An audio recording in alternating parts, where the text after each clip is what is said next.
নমস্কার বন্ধুরা, welcome to Shampa's kitchen.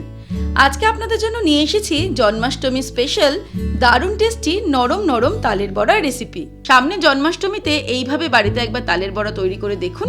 যারা কোনোদিনও বাড়িতে তালের বড়া তৈরি করেননি তারাও এক চান্সেই এইরকমই দারুণ টেস্টি তালের বড়া খুব সহজে তৈরি করতে পারবেন। তাহলে চলুন শুরু করি। সবার প্রথমে আমি একটা পাকা দেখে তাল নিয়ে নিয়েছি। এবারে তালটাকে ছাড়িয়ে নেব।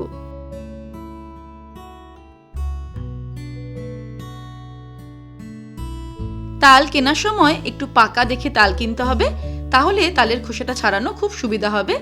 এইভাবে তালের খোসাটা ঝটপট ছাড়িয়ে নেব।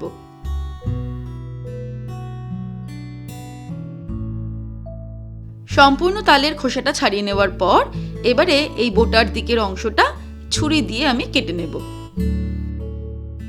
তারপর তিনটে আটি আলাদা করে নেব এইভাবে।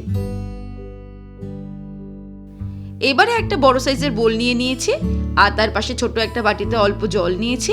বড় বোলটার উপরে এইভাবে একটা ঝাঁঝরি থালা বসিয়ে নেব। তারপরে একটা তালের আটি নিয়ে এইভাবে জলের মধ্যে একটু ডুবিয়ে নেব। তারপর ঝাঁঝরি থালার ওপরে রেখে ভালো করে হাত দিয়ে একটু চটকে নিয়ে থালার ওপরে এটাকে ঘষতে হবে। তার ফলে নিচে তালটা জমা হবে।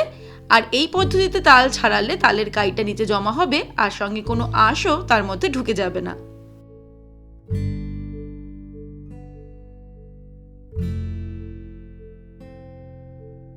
এই দেখুন বাটির মধ্যে তালের কাইটা জমা হচ্ছে, যার মধ্যে কিন্তু কোনো মতেই আঁশটা চলে যেতে পারবে না।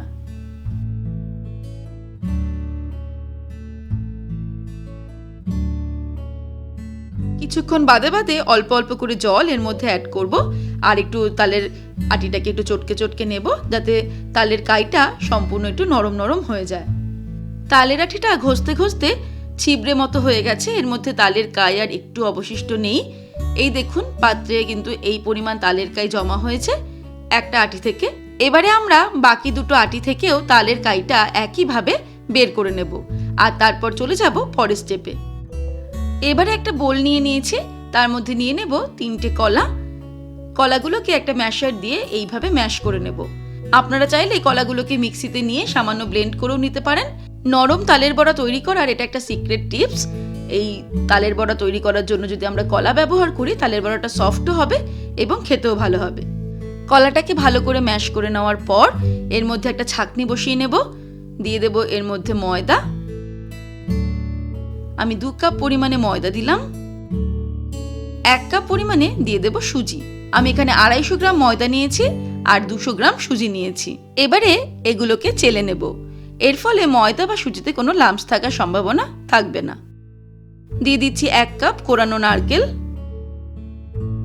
1 কাপ পরিমাণে চিনি দিয়ে দিলাম। চিনির পরিমাণটা নিজেদের স্বাদ অনুসারে আর একটু বাড়িয়ে নেওয়া যেতে পারে। দিয়ে দিচ্ছি 1 কাপ তালের কাই। তালের বড়া তৈরি করার জন্য তালের কাইটাকে কিন্তু আলাদা করে জাল দেওয়ার দরকার নেই। কাঁচা তালের কাই দিয়েই তালের বড়া তৈরি করা যায়। 1 চিমটি নুন দিয়ে দিলাম। কিছুটা পরিমাণে মৌরি হাতের পাতায় নিয়ে ভালো করে এটাকে ডলে এর মধ্যে অ্যাড করে দেব। এবারে সবকিছুকে ভালো করে মেখে নেব।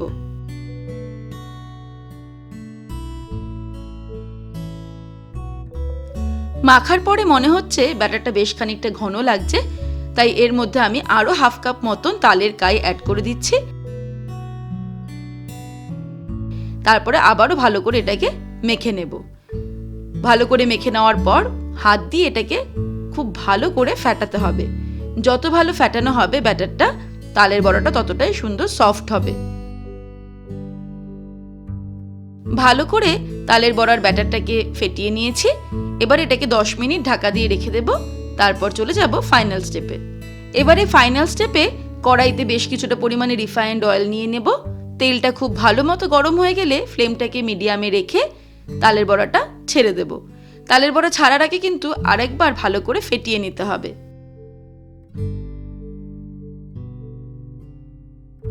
কড়াই জুড়ে তেল বরাবর আমি অনেকগুলো বড়া ছেড়ে দিয়েছি। এবারে মিডিয়াম ফ্লেমে এই বড়াগুলোকে ফ্রাই করব। বড়াগুলো ফ্রাই হতে 3-4 মিনিট সময় লাগবে। উল্টে পাল্টে বড়াগুলোকে লালচে করে ফ্রাই করে নেব। তারপর ফ্রাই করা হয়ে গেলে তেল থেকে ছেঁকে তুলে নেব। ব্যাস, খুব সহজে তৈরি হয়ে গেল দারুণ টেস্টি নরম নরম তালের বড়া।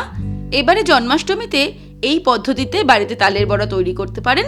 আশা করি খুব সহজে এক চান্সেই দারুণ টেস্টি তালের বড়া আপনারা তৈরি করে নিতে পারবেন। তাহলে দর্শক বন্ধুরা, আজকের এই রেসিপি আপনাদের কেমন লাগলো আমাকে ভিডিওর নিচে কমেন্ট সেকশনে কমেন্ট করে জানাবেন। ভালো লাগলে লাইক করার অনুরোধ রইল, আর বন্ধুদের সঙ্গে কিন্তু অবশ্যই শেয়ার করুন। ভালো থাকবেন, সুস্থ থাকবেন। আমি আবার হাজির হব নতুন নতুন রেসিপির সঙ্গে। নমস্কার।